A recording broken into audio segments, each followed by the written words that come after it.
The story of Dr. Kildare. Whatsoever house I enter, there will I go for the benefit of the sick. And whatsoever things I see or hear concerning the life of men, I will keep silence thereon, counting such things to be held as sacred trust. I will exercise my art solely for the cure. The story of Dr. Kildare, starring Lou Ayres and Lionel Barrymore.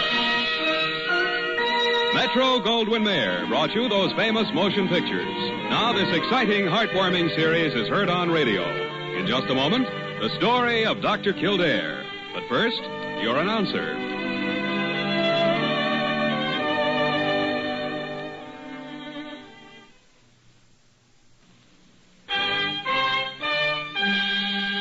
Now, the story of Dr. Kildare, starring Lou Ayres as Dr. Kildare and Lionel Barrymore as Dr. Gillespie. I beg your pardon, Dr. Gillespie. Did you say Parker wasn't in your office? Not only did I say she isn't in my office, Diana, but I've dialed my office 3 times in the last 15 minutes and still no answer. 3 times? That's peculiar. No more peculiar than Parker is. But find her for me, will you? And tell her to bring me Mrs. Taylor's case history up to the biochem lab. Well, I'll certainly try, Dr. Gillespie, just as soon as I can get off the reception desk. Good. And 10 minutes ago isn't too soon.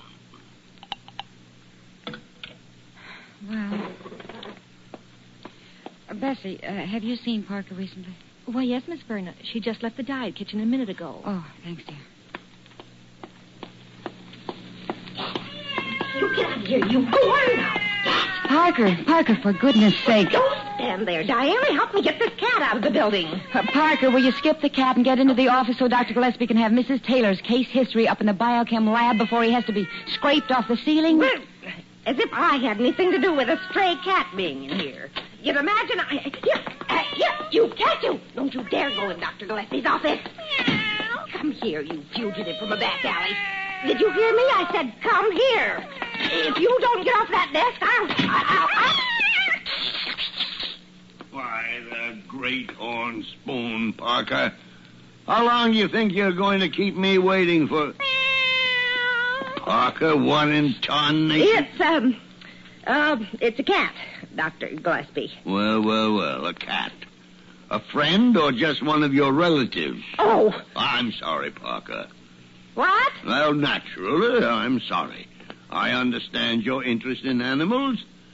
Because your next job, you'll probably be lucky if you're working for a veterinary. Now, you see here, Dr. Gillespie. I'm not... Good afternoon, everyone. Oh, Jimmy, hello. How about coming over to Sullivan's for a bottle of Dr. lunch? Kildare, would you please tell this old... Well, now, Doctor. A new patient? Now, wait a minute, Jimmy. Wait. There you are, Dr. Gillespie. I'm glad I found you at last. Oh, no. What's the matter, Dr. Carew? You're pale. Don't you like cats? I cannot abide cats. They make my skin crawl. And until this cat is out of here, we'd better go over to my office. You come along, too, Dr. Kildare. I'm busy. I'm making a new prognosis on Mrs. Taylor in 504. Dr. Gillespie, this is urgent. I guess it's ours not to reason why, ours just to do and cure. Come on, Dr. G. Over to Dr. Carew's office.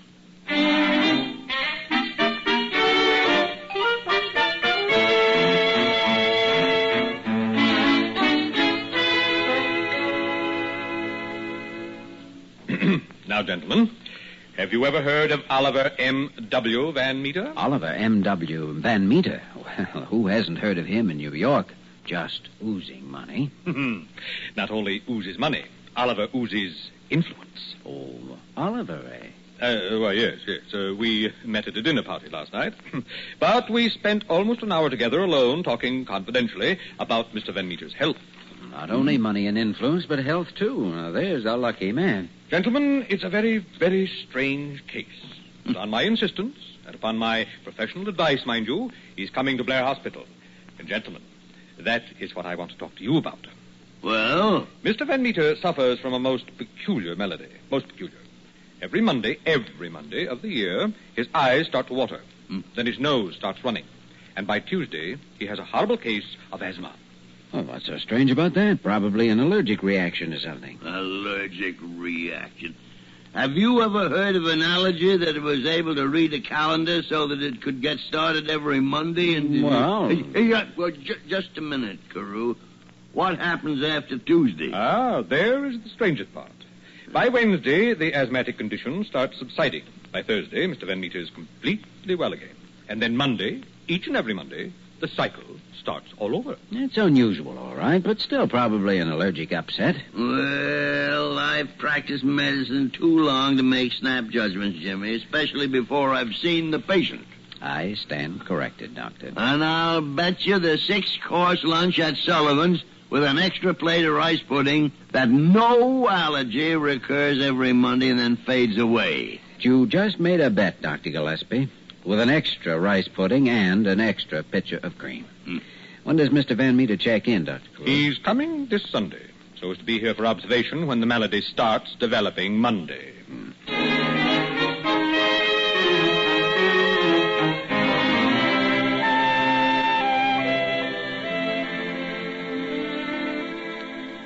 Oh, Jimmy, not this weekend again. But, Diane, I just told you. I made this bet with Dr. Gillespie. And I bet you're breaking our date just because you want to meet the great Oliver M.W. Van Meter. You ought to know by this time, sweetie. There's no one I'd rather be with than you. Comes Parker. What's that she's toting? What in the world are you doing with that, Parker? Huh? That? Uh-huh. You must mean this. Yes. Let me see that a minute. Evaporated milk for babies formula. Parker, exactly what have you been doing with your spare time? Well, maybe if you had to put up with Dr. Gillespie, you'd need evaporated milk, too. Oh, is that something new? Evaporated milk for babies to cure ulcers and encase lots at that? Oh, Doctor, of course not. I use it on my face for these crow's feet. Well, what kind of a crow have you got that eats with his feet? Sometimes I wish I worked with you instead of that old bear I kicked. Oh, poor Parker. She's such a wonderful person at heart. What she has to put up with. Oh, you're a wonderful person, too, Miss Werner. Oh. And you have to put up with me. Jimmy, you better keep your mind on Mr. Van Meter. Oh? For the present, that is.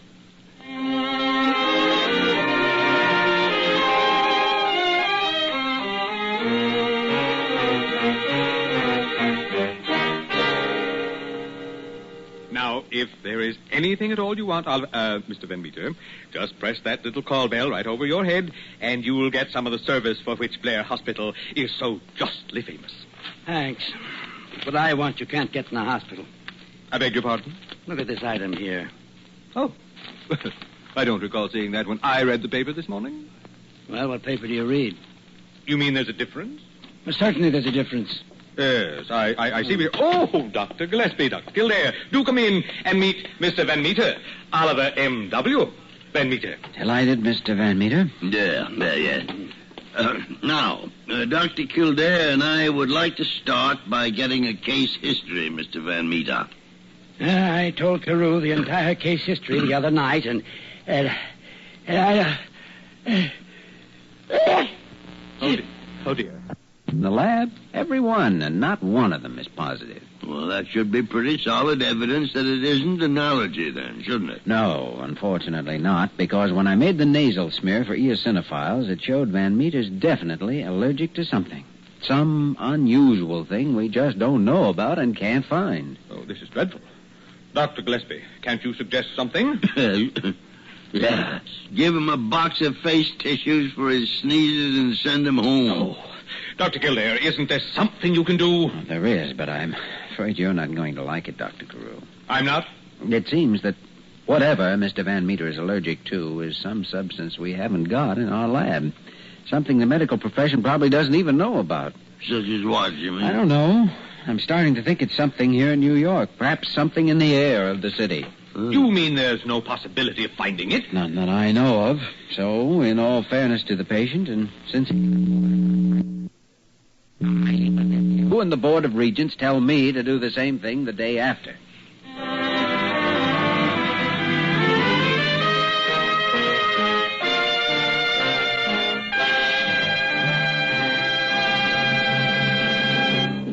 We return to the story of Dr. Kildare in just a moment.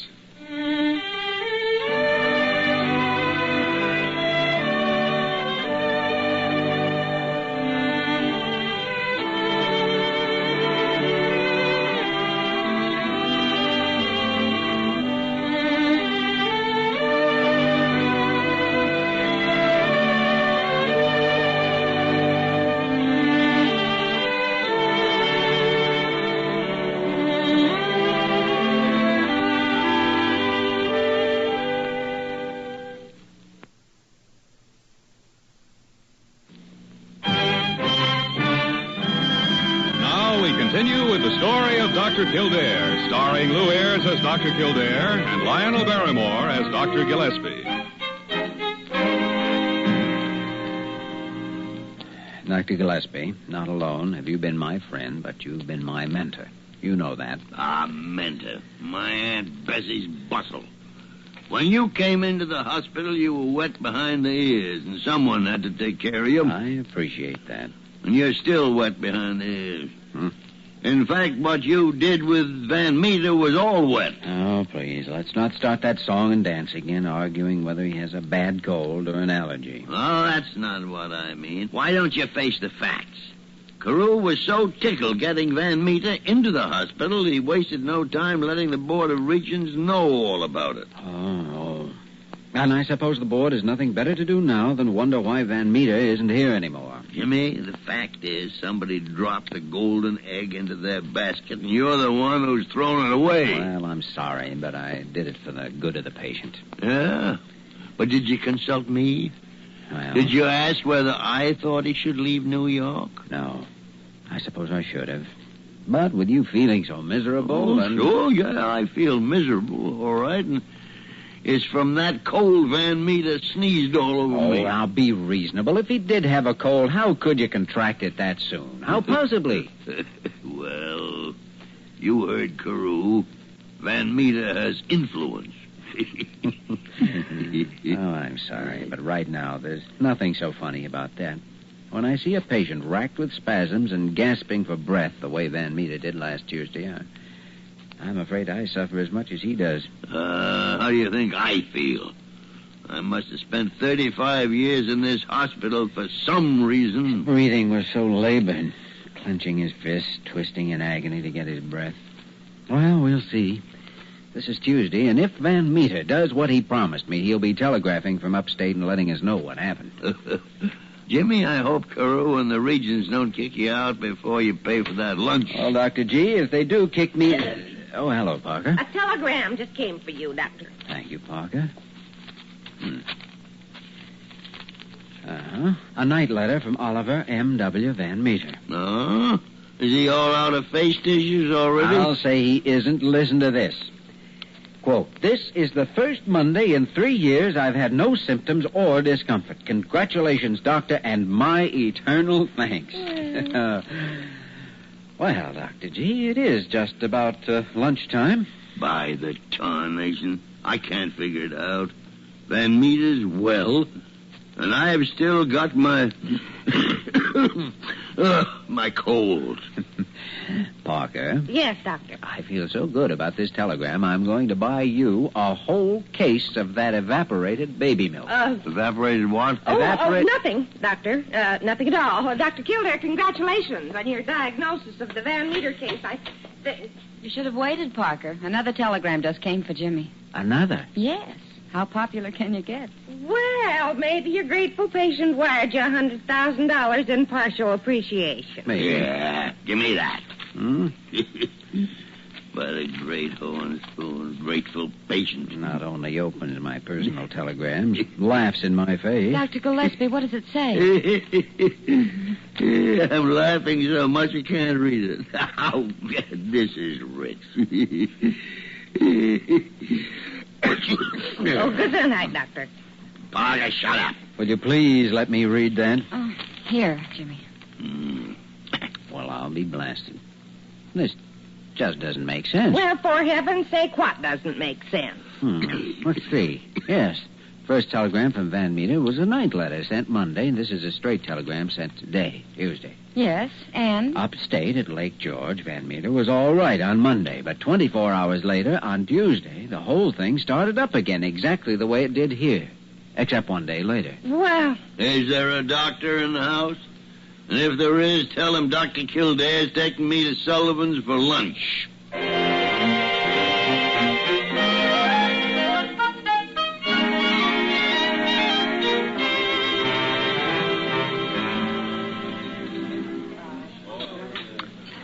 Jimmy, my boy, I can't tell you when I've enjoyed a lunch so much. Ah, yeah, that's good. Go on, eat your pudding. No thanks. Doctor, not only is your slip showing, your slip in diagnosis, of course, but you're not even diagnosing yourself properly. The kind of very old phrase of yours, Doctor. What the tarnation are you talking about? Do you know? By the ever-living... Ooh, I'm glad we enjoyed our lunch before he got here. Oh, so here you are. Well, I wish when you gentlemen leave the hospital, you'd let someone know where you're going. Parker knew. Well, if she did, she wasn't around. And anyhow, the door of your office was locked. Now, see here, Dr. Kildare. What's all this about a telegram from Oliver? Yeah, here, read it for yourself. Oh. Well, Dr. Kildare, now what do you propose doing? There's only one thing I can think of. Cutting your own throat, Doctor? No, but I'm going to telephone Mr. Van Meter Thursday when his new attack has subsided and ask him to come back down here, back to Blair Hospital. Back to... Dr. Kildare, you don't think for a moment he'd come back after you gave him the bum's rush? I don't know, Dr. Carew. I only know that if Mr. Van Meter can be cured, I'm going to cure him. If I have to work till I have a long gray beard.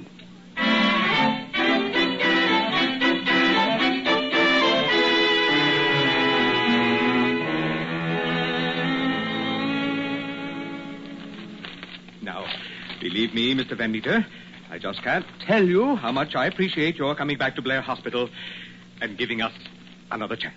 What have you got to appreciate? I came back here because your Dr. Kildare is about the only person sufficiently sympathetic to be interested in my case for more than the fees.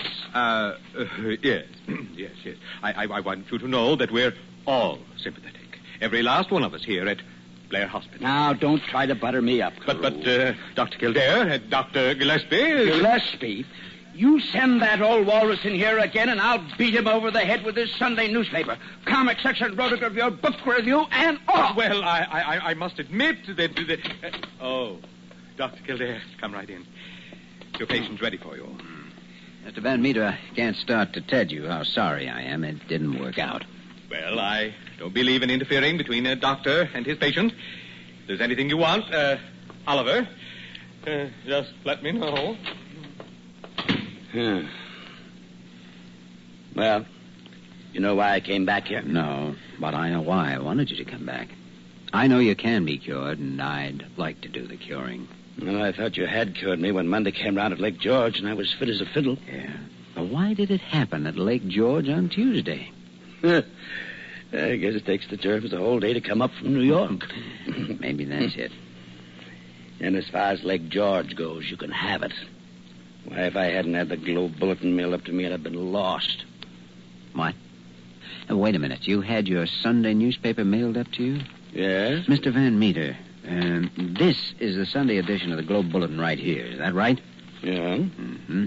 In New York, you read this paper every day, and Sundays, too. Mm-hmm. But you never broke out except on Mondays down here. Monday, the day following the Sunday edition. Of course, but look here. The only exception in 3 years was this past week, when you received the Sunday edition of the Globe Bulletin by mail on Monday, right? Yes, I suppose so. And as ridiculous as it sounds, I'll bet you right now you're the one man in a million who's allergic to rotogravure ink. The ink the Globe Bulletin uses in its Sunday supplement. I'm allergic to newspaper? You are. To rotogravure ink? If I'm wrong, Mr. Van Meter, I'll eat the Globe Bulletin, Hopalong Cassidy, comic section, and all.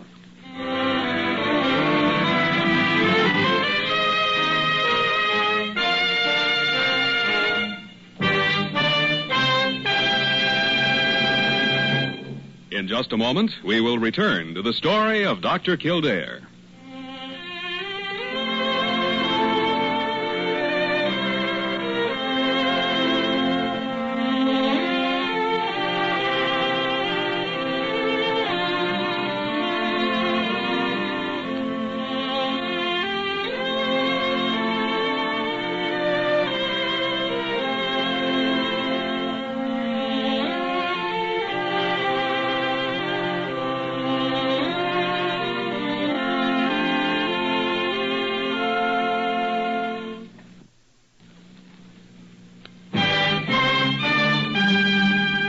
Once again, the story of Dr. Kildare, starring Lou Ayres as Dr. Kildare and Lionel Barrymore as Dr. Gillespie.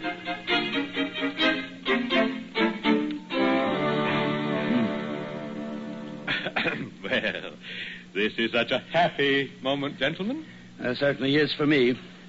Well, goodbye again, Dr. Kildare, and thanks to you too, Dr. Gillespie. I take back all the things I said about you. The only thing I want you to take back is this blasted cold you gave me. Oh, but how can it be a cold, Doctor, when you and Dr. Kildare both proved Mr. Van Meter was allergic to the rotogravure ink in the Sunday edition? Parker, shut up. Well, come along, Oliver. I'll walk you down to your car. Goodbye. Yes, goodbye. Well, Doctor, not only do you owe me a lunch at Sullivan's, but you owe me the one you made me pay for prematurely. Compounded corruption, Jimmy. How can a man eat when his head's choked up with a cold? Tarnation. Now, this tissue box is empty. I thought you kept your whole hoard of face tissue in the back of that double drawer in your desk. Oh, no. There's been none there for weeks now. I'll go right down to the pharmacy and get you some. Now, wait a minute, Parker. There were at least a dozen boxes. They can't all be used up. Now, hold your horses, Parker. I'll take a look. Oh. By the great horn spoon. A cat in my desk. And a blanket. Parker, come back here.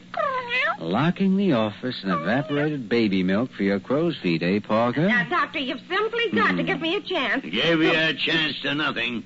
I'm going to take this cat and be... Well, Dr. Gillespie, now are you convinced you haven't got a cold? Why, even a second-year med student could tell what's wrong with you.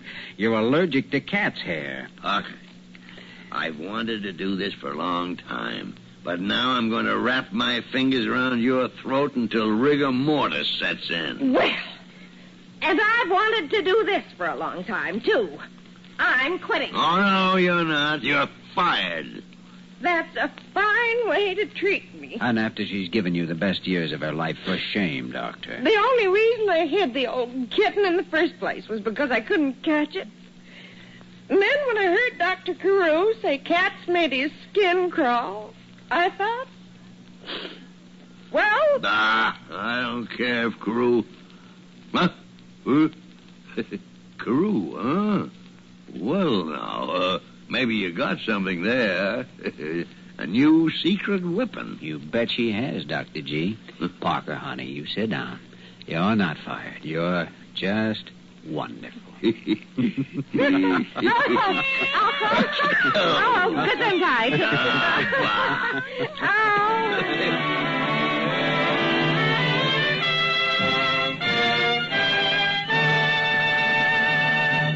You have just heard the story of Dr. Kildare, starring Lou Ayres and Lionel Barrymore. This program was written by Paul Franklin and directed by Joe Bigelow. Original music was composed and conducted by Walter Schumann. Supporting cast included Virginia Gregg, Ted Osborne, Georgia Ellis, Wilms Herbert, and Margie List. Dick Joy speaking.